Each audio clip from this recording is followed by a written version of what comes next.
avaros, vanagloriosos, soberbios, blasfemos, desobedientes a los padres, ingratos, impíos, sin afecto natural, implacables, calumniadores, intemperantes, crueles, aborrecedores de lo bueno, traidores, impetuosos, infatuados, amadores de los deleites más que de Dios. Como si estuviéramos leyendo un periódico de hoy, ¿verdad?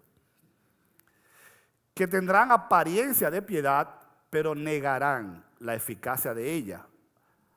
A estos evita. A mí me gusta, como dice la Nueva Versión Internacional, no te juntes con esta gente, en buen dominicano. Si hubiera sido mexicano hubiera dicho, chusma, chusma. O como diría mi mamá, evítame la junta. No te juntes con esa gente, le dice Pablo a Timoteo. Porque de estos son los que se meten en las casas y llevan cautivas a las mujercillas cargadas de pecado, arrastradas por diversas concupiscencias. Estas siempre aprendiendo y nunca pueden llegar al conocimiento de la verdad.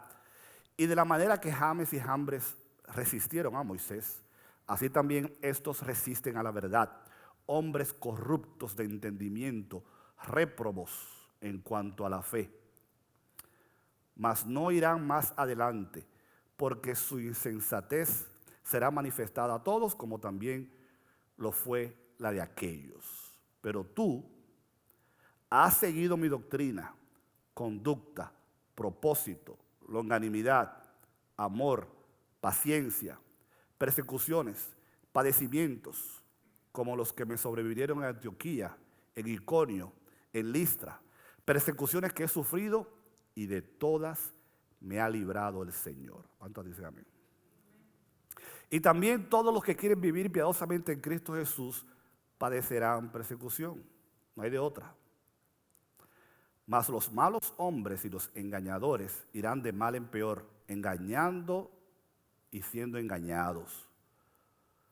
Pero persiste tú en lo que has aprendido y te persuadiste, sabiendo de quién has aprendido, y que desde la niñez has sabido o conocido las sagradas escrituras, las cuales te pueden hacer sabio para la salvación por la fe que es en Cristo Jesús. Y el versículo clave, toda la escritura es inspirada por Dios y útil para enseñar, para redarguir, para corregir, para instruir en justicia, a fin de que el hombre de Dios sea perfecto, enteramente preparado para toda buena obra. Pueden tomar asiento, es palabra de Dios.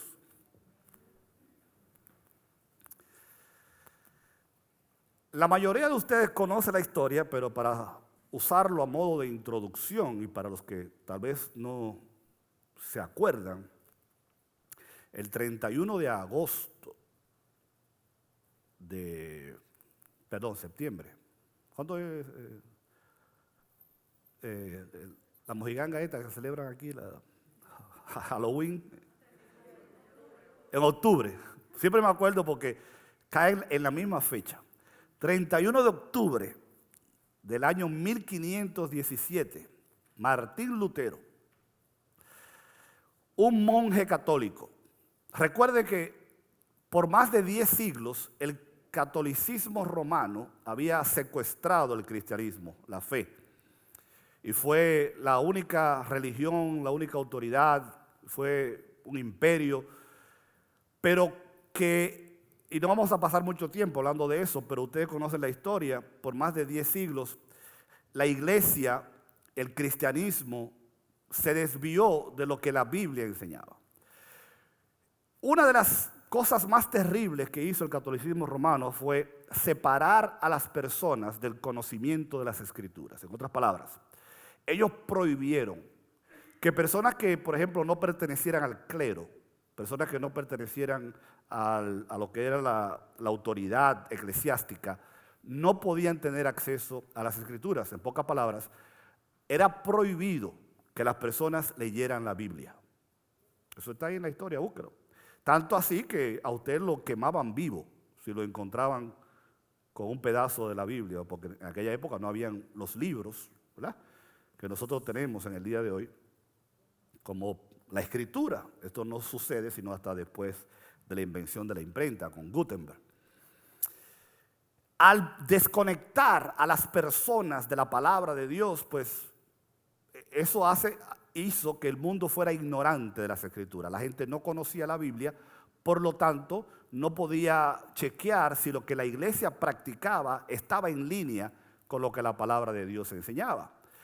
Dios tuvo que sacar de adentro, de la propia iglesia, un hombre llamado Martín Lutero, que cuando él comenzó, un hombre piadoso, devoto de Dios, cuando él leyó la escritura, cuando él leyó la Biblia y cuando él entendió la Biblia gracias a la iluminación de Dios, él dijo, pero ven acá, lo que la iglesia practica y lo que la Biblia enseña no están en línea, aquí hay un problema. Y de las muchas barbaridades que la iglesia practicaba, lo que colmó la copa, lo que rebosó la copa de Martín Lutero fue cuando comenzaron la venta de las indulgencias. ¿Se acuerdan?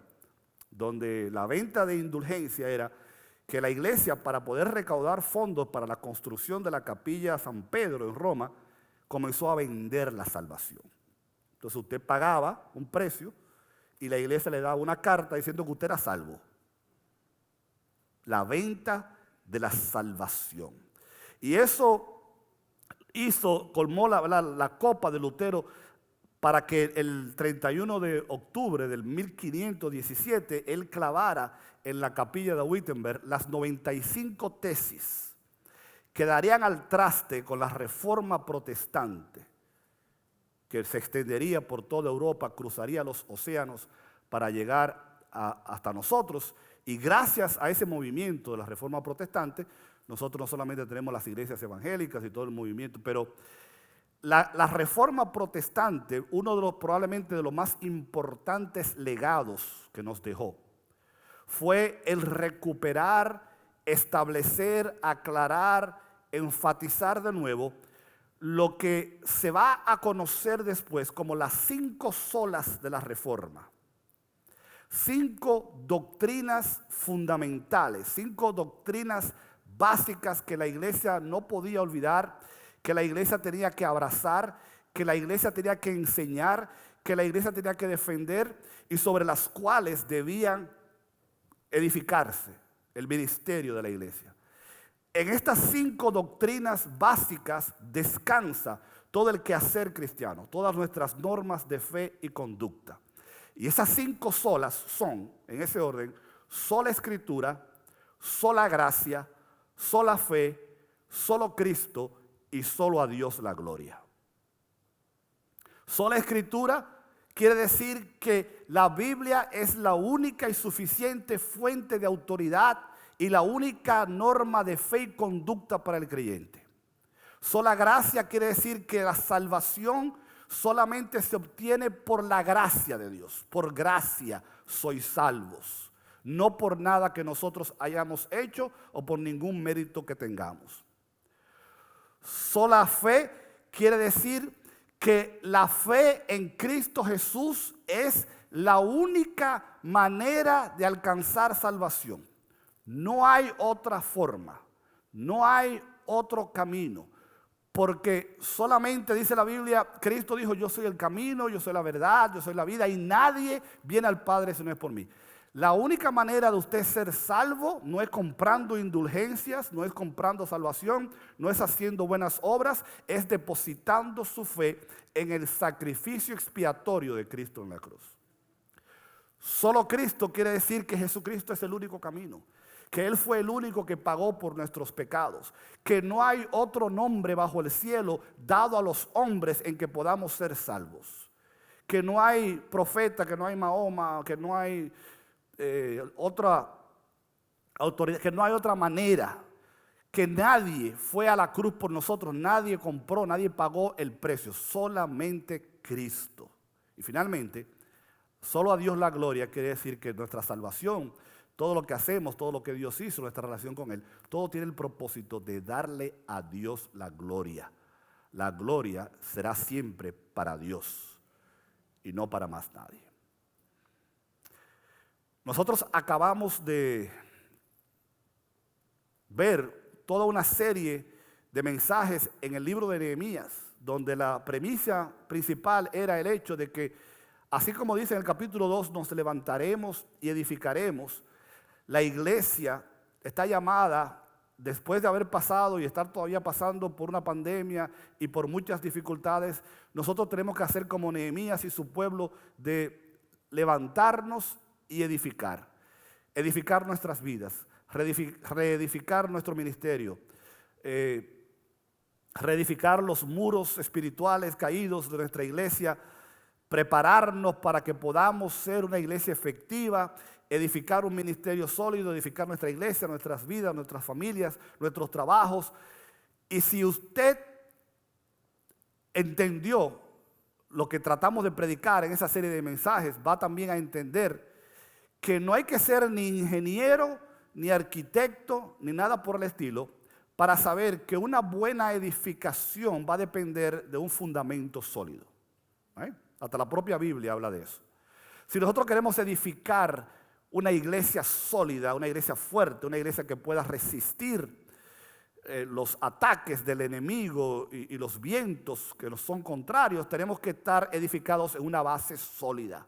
Si queremos edificar vidas fructíferas, vidas que puedan manifestar la gracia, el poder de Dios, si queremos tener familias fuertes, hogares sólidos, tenemos que edificarlos usando la zapata adecuada, ¿no? Usando un fundamento sólido, porque todo el mundo sabe que dependiendo del fundamento va a depender la resistencia o permanencia del edificio.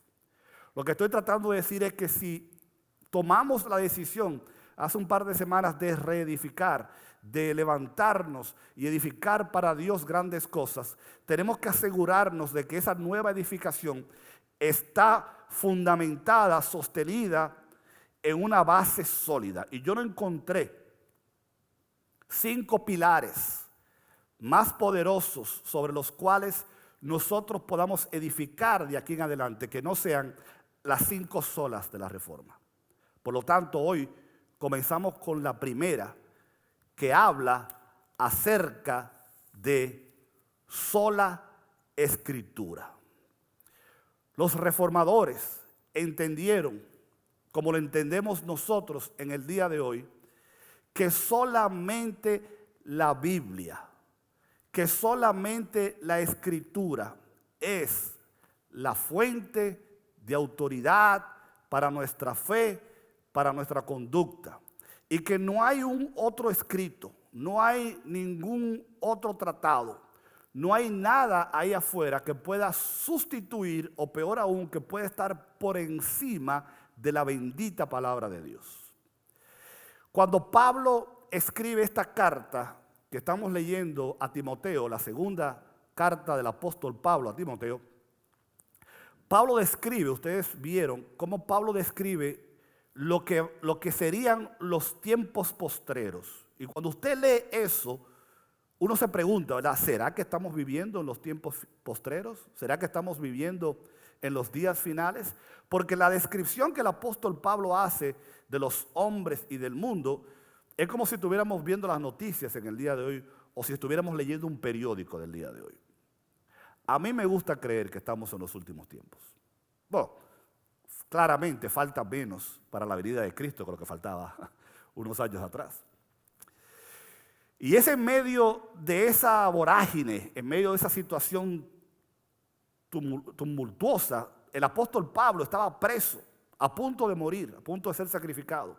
Y él instruye a este joven pastor, que se cree que fue pastor de una de las iglesias de Asia Menor a una corta edad, y le dice, mira, van a venir tiempos difíciles, van a pasar cosas terribles, y tú estás siendo llamado a ser pastor de una iglesia en momentos en que, esto es para hombres, ¿verdad? Esto es para personas que realmente estén llamadas por Dios. Pero no te preocupes, Timoteo. Y es ahí donde él comienza diciéndole a Timoteo, Timoteo, tú persiste, permanece, aguanta, basado en lo que has aprendido y te persuadiste y sabiendo de quién lo aprendiste. Porque Timoteo, desde la niñez, desde que tú eras pequeño, Timoteo, tu madre, Eunice, y su abuela, Luis, te enseñaron ¿qué cosa, Timoteo? Las Sagradas Escrituras. Desde la niñez tú has sabido las Sagradas Escrituras. Por lo tanto, tú no vas a tener problemas. ¿Por qué? Porque la Sagrada Escritura te puede hacer sabio para la salvación que es por la fe en Cristo Jesús. Timoteo, tú tienes en tus manos, y aclaremos, en el momento en que Pablo escribe a Timoteo, repito, este tipo de formato de la Biblia no existía.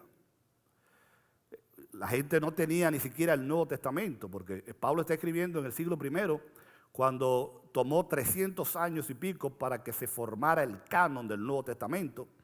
Cuando Pablo dice toda la Escritura es inspirada, él está hablando del Antiguo Testamento, pero como Dios es maravilloso, Él permitió que las propias palabras de Pablo se convirtieran en el Nuevo Testamento. Por lo tanto, lo que Pablo decía sobre las Escrituras se hace verdad en sus propias palabras. Las palabras de Pablo en el Nuevo Testamento son también inspiradas por Dios, las cuales te pueden hacer sabio por la fe que es en Cristo Jesús. Y ahí viene ese versículo que usted memorizó hace tiempo.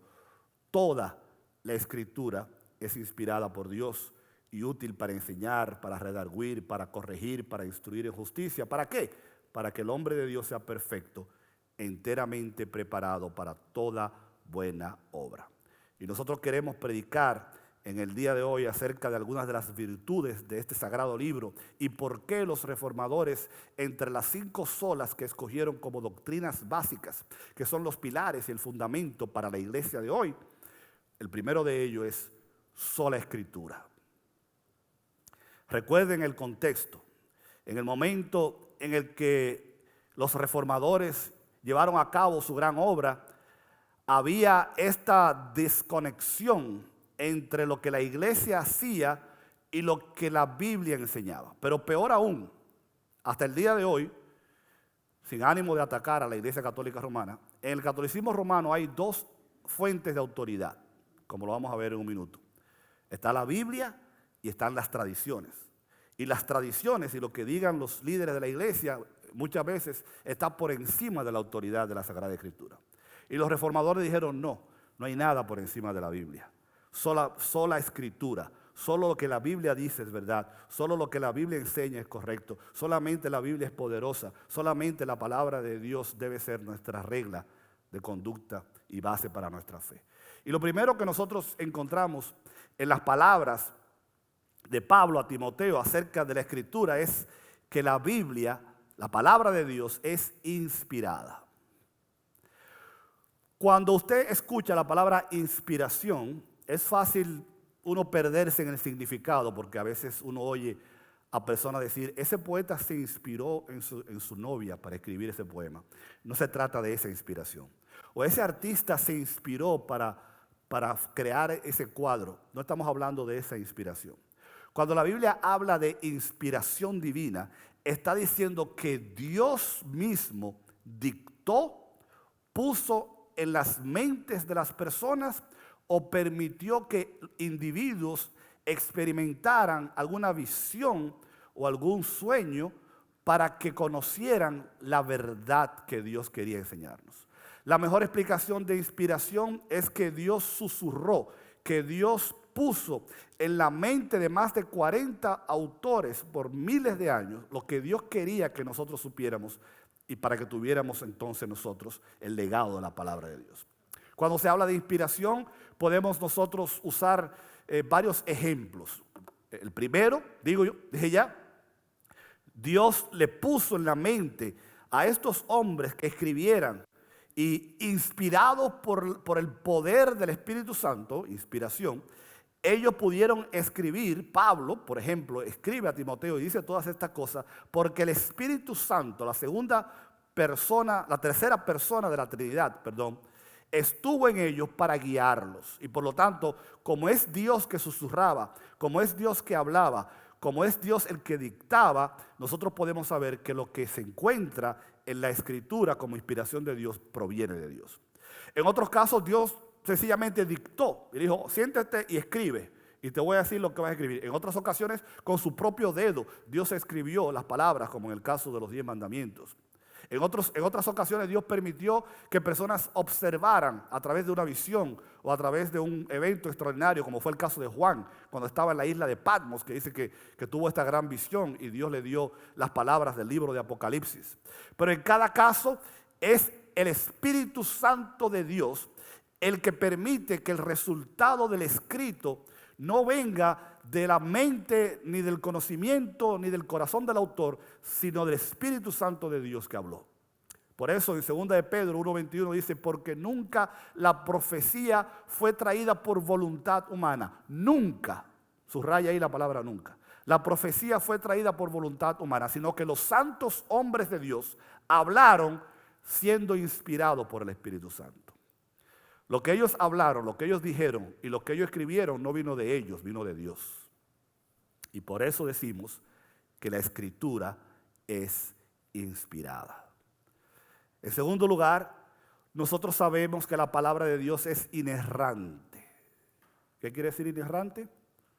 Que no contiene errores. Déjenme decirles algo, queridos hermanos.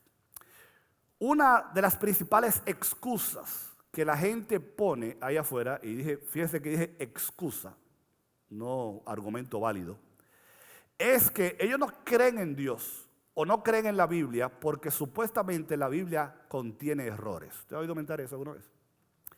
Esa es la excusa favorita de los ateos, la excusa favorita de los incrédulos. Y yo quiero que usted recuerde lo que hemos dicho en tantas ocasiones. Yo soy de los que creen que aquellos que no creen en Dios o no creen en la verdad, autoridad y relevancia de la Biblia, no creen porque encontraron evidencias en contra de la misma. No creen porque sencillamente no quieren creer o no les conviene creer. Estas son personas que si usted dice, mira, abre esa puerta y cuando tú abras la puerta vas a encontrar todas las evidencias que tú necesitas para creer que Dios es real y que la Biblia es palabra de Dios. Ellos prefieren no abrir la puerta. Porque saben que si abren la puerta y descubren la verdad de que Dios es real, de que la Biblia es su palabra, entonces van a tener que creer, van a tener que darle cuentas a Dios y sencillamente a ellos no les interesa eso. Por lo tanto, cuando la gente viene con este disparate, no de que la Biblia la escribieron hombres y que la Biblia tiene errores, es una excusa sencillamente para no creer. Pero nosotros sabemos por las evidencias internas y las evidencias externas, como la arqueología y la teología y todo lo demás, que la palabra de Dios no contiene errores. Por miles de años, los incrédulos, los escépticos han tratado de encontrar error en la Escritura. Y como dije ya, a pesar de que más de 40 personas participaron en su escritura, a pesar de que se escribió un periodo de miles de años, todavía miles de años después, la palabra de Dios sigue siendo relevante, sigue siendo perfecta, sigue siendo confiable, porque en ella no hay ni puede haber error, porque fue Dios que la escribió. Y la Biblia dice en Tito 1:2, en la esperanza de la vida eterna, la cual Dios, que no miente, prometió desde antes del principio de los siglos. La razón por que la Biblia es inerrante es porque Dios no es hombre para que mienta, ni hijo de hombre para que se arrepienta, dice la Escritura. Dios no puede mentir, por lo tanto no puede haber nada en la Biblia que no sea verdad. Cuando nosotros decimos que en la Biblia no hay error, queremos decir que si hubiera un error en la Biblia, eso quiere decir entonces que eso es una mentira, ¿correcto? Y como si nosotros podemos encontrar una mentira en la Biblia, eso descalifica todo el cristianismo y descalifica a Dios como lo que se ha pintado ser. Y eso daría razón a los incrédulos a decir, yo no creo en Dios ni creo en la Biblia.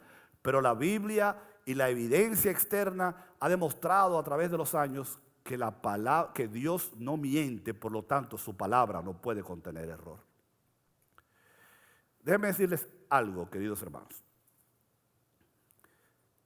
No importa si estamos hablando de republicanos, de demócratas o de independientes, no importa. No estamos hablando de política aquí. Por ahí afuera hay mucha gente que se ha creído En el caso de los republicanos, lo que oyen en Fox News. En el caso de los demócratas, lo que oyen en CNN. ¿Right? Los independientes en otros canales. Y en cada grupo político hay personas que se han creído algo, una idea, una teoría de conspiración, una supuesta verdad.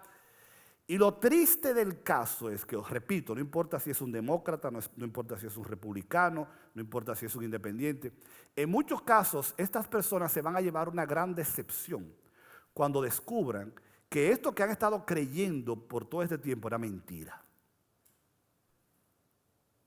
Puede pasar en cualquier bando político, de que usted le cae el 20 un día, se levanta por la mañana y descubre que lo que le han estado diciendo y lo que usted ha estado creyendo, y no estoy hablando de ningún partido en particular, que quede claro eso, porque después no estén diciendo que el pastor está cogiendo partido.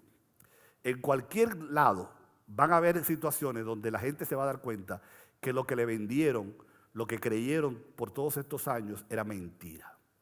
Eso no va a pasar con la Biblia. Usted se puede acostar tranquilo de noche y se puede levantar a otro día creyendo lo que la palabra de Dios dice, porque aquí usted nunca se va a decepcionar de que lo que Dios dijo en su palabra y lo que la palabra de Dios enseña es verdad, porque la Biblia es inerrante, no se equivoca, no contiene errores, refleja uno de los caracteres de Dios, de que Dios no miente. En tercer lugar, la palabra de Dios es infalible. Si la inerrancia tiene que ver con el hecho de que la palabra de Dios no contiene errores, la infalibilidad de la Biblia tiene que ver con el hecho de que la Biblia no puede cometer faltas, de que la Biblia es eterna y de que la palabra de Dios es verdad y permanece para siempre. En 2 de Pedro 1:19 dice: tenemos también la palabra profética más segura, a la cual hacéis bien en estar atentos como una antorcha que alumbra el lugar oscuro hasta que el día esclarezca y el lucero de la mañana salga en vuestros corazones. La palabra de Dios, la profecía, es lo más seguro que nosotros podemos tener. La Biblia dice que la palabra de Dios es confiable, que nosotros podemos, como dicen los americanos, take it to the bank, que lo que aquí se encuentra verdaderamente es algo que sobrepasa la cultura, que sobrepasa la política, que fíjese, muchas veces las leyes y otras declaraciones en el mundo tienen que ser cambiadas, updated, igual que los teléfonos, ¿verdad? Que todos los años hay que sacar uno nuevo. La palabra de Dios no necesita update, la palabra de Dios no necesita ser ajustada, la palabra de Dios no necesita ajustarse a los tiempos, ni tampoco tiene que actualizarse. La palabra de Dios no necesita actualización, porque la palabra de Dios es la misma, igual que Dios, ayer, hoy y por los siglos. No necesita actualización. Hay personas que quieren ajustar la Biblia a los tiempos, cuando somos nosotros y los tiempos los que tenemos que ajustarnos a la palabra de Dios. Es eterna. Sécase la hierba, marchítase la flor, dice la Biblia, pero la palabra de Dios permanece para siempre. Los gobiernos vendrán, los partidos políticos vendrán, las naciones y los imperios vendrán y se irán. Pero lo único que permanece hoy y permanecerá hasta la eternidad es la bendita palabra de Dios. Por eso es tan importante para la iglesia en el día de hoy.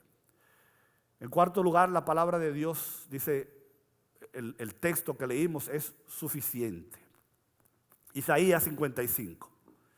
Porque como desciende de los cielos la lluvia y la nieve y no vuelve allá, sino que la riega y la hace germinar y producir y da semilla al que siembra y pan al que come, así la palabra que sale de mi boca no volverá a mí vacía, sino que hará lo que yo quiero y será prosperada en aquello para que la envíe. Cuando decimos que la palabra de Dios es suficiente, lo que estamos diciendo es que cuando tú necesitas alivio en tu vida, todo está en la palabra de Dios. Cuando tú necesitas apoyo en tu vida, tú puedes ir a la palabra de Dios. Cuando tú necesitas consuelo en tu vida, tú puedes ir a la palabra de Dios. Cuando tú necesitas bendición en tu vida, cuando tú necesitas provisión, cuando tú necesitas fe, cuando tú necesitas herramientas, recursos para poder edificar, como hemos dicho en un principio, tu vida espiritual, tu ministerio, la vida de la iglesia, la palabra de Dios es suficiente. No hace falta ningún complemento, no hace falta agregarle nada. A la Biblia no le sobra nada, ni le falta nada. Ella es completa, ella es suficiente. Si nosotros tuviéramos solamente la Biblia, la palabra de Dios, tendríamos todo lo que necesitamos, porque ella es suficiente. Ella sirve para redarguir, para enseñar, para corregir, para instruir en justicia. Como le dice Pablo a Timoteo, la palabra de Dios es suficiente para darnos sabiduría, para darnos dirección, para fortalecer nuestra fe, para consolarnos en momentos difíciles, para fortalecernos cuando las fuerzas faltan. La palabra de Dios es suficiente. No hay nada por encima ni por debajo de ella. En quinto lugar, es autoritativa. Fíjense, decía yo hace un rato que una de las cosas negativas que el catolicismo romano implantó fue poner una autoridad paralela a la Escritura. Y eso hasta el día de hoy está en los cánones teológicos de la Iglesia Católica, donde la tradición está al mismo nivel de las Escrituras. Lo que la Biblia dice es importante, pero lo que dijo San Pío X también es importante. Lo que la Biblia es importante, pero lo que la iglesia ha practicado por cientos de años también es importante. Lo que la Biblia dice es dogma de la iglesia y lo que la tradición enseña es también dogma de la iglesia. Y nosotros, como los reformadores, decimos no, sola Escritura, solamente en la Biblia hay autoridad, solamente la Biblia tiene poder, autoridad y mandatos sobre todo lo que la iglesia cree, sobre todo lo que la iglesia enseña, sobre todo lo que la iglesia practica. No puede haber autoridad por encima de la Escritura, y no puede haber otro libro, y no puede haber otra regla de juegos, y no puede haber ninguna práctica. No, porque la iglesia ha hecho esto por miles de años. Eso quiere decir que entonces nosotros deberíamos ponerle atención o adoptar esa práctica como si fuera autoritativa. Si no está en la Biblia, la iglesia no tiene por qué practicarlo. Y si está en la Biblia, haríamos bien en ponerle atención. Es autoritativa porque fue Dios que la dio. Y la autoridad, no hay autoridad por encima de Dios. Yo quiero que ustedes lean conmigo en la pantalla la historia de Billy Graham. Todo el mundo sabe quién fue Billy Graham, ¿verdad?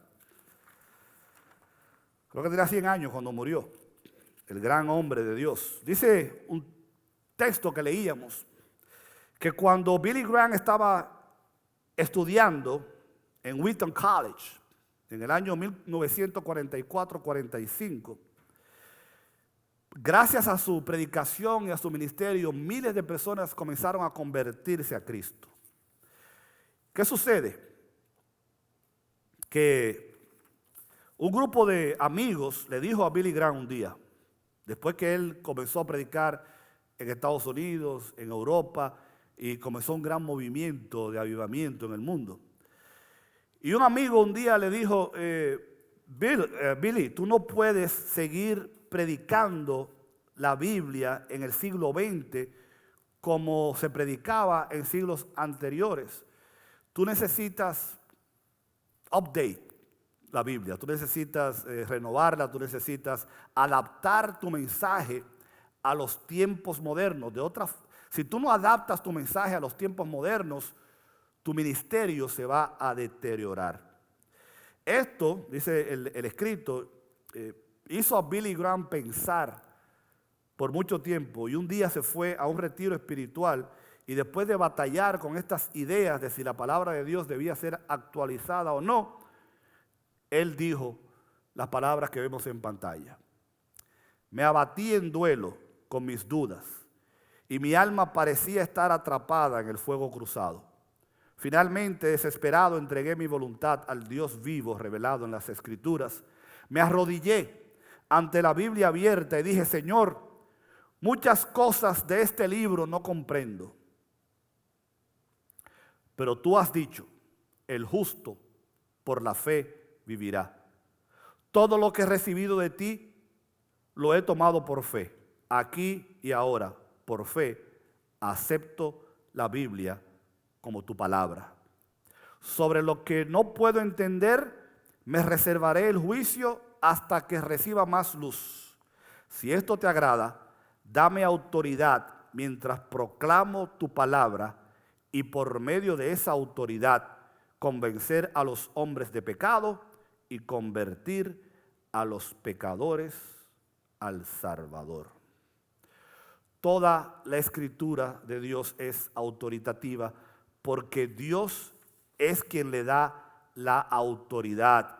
Usted puede leer un libro de poesía muy lindo, usted puede leer un libro de historia muy inspirado, usted puede leer libros de matemática, de física, de cualquier disciplina y puede ser maravillosos, pero la autoridad que da la escritura es única porque su autor es Dios mismo. Ustedes recuerdan que Voltaire, famoso filósofo francés, dijo un día: en 100 años la Biblia va a ser olvidada y nadie va a estar hablando más de ella. Él se murió y la Sociedad Bíblica Internacional compró la casa donde él vivía y ahí fundaron la sede de la Sociedad Bíblica Internacional, en la casa de aquel que dijo que en 100 años la Biblia desaparecería. Pablo finalmente le va a decir a Timoteo que la palabra de Dios es útil. Toda la escritura, y by the way, la palabra en griego ahí toda, ¿sabe usted lo que significa? Toda, toda la escritura, desde la introducción hasta las últimas. Alguien dijo, la Biblia es inspirada desde la introducción hasta los mapas que aparecen atrás. Toda la escritura es inspirada por Dios y útil. ¿Para qué es útil la Biblia? Para enseñar, para redarguir, para corregir, para instruir. ¿Y cuál es el propósito? De que nosotros seamos perfectos y enteramente preparados para toda buena obra. La palabra de Dios es útil. ¿Y saben por qué decimos que es útil? Porque hay un pasaje que nosotros podemos leer en Salmo 19, 7 al 11, nos dice: la ley de Jehová es perfecta, que convierte el alma. El testimonio, hablando de la Biblia una y otra vez, el testimonio de Jehová, usando diferentes nombres, es fiel, que hace sabio al sencillo. Los mandamientos son diferentes nombres para la Biblia. Los mandamientos de Jehová son rectos. ¿Qué hacen? Que alegran el corazón. El precepto de Jehová, otro nombre para la Biblia, es puro. ¿Qué hace? Que alumbra los ojos. El temor de Jehová es limpio, que permanece para siempre. Los juicios de Jehová son verdad, todos justos. Deseables son más que el oro y más que mucho oro afinado, y dulces más que la miel y que la miel que destila del panal. Tu siervo es además amonestado con ellos, es guardado y en ellos hay gran galardón. La palabra de Dios es perfecta, la palabra de Dios es poderosa, la palabra de Dios es eterna, la palabra de Dios es autoritativa, la palabra de Dios es útil. Ella nos ayuda para crecer, para madurar, para fortalecernos, pero lo más importante de todas las cosas que la palabra de Dios hace es que nos puede hacer sabios para la salvación que es en Cristo Jesús.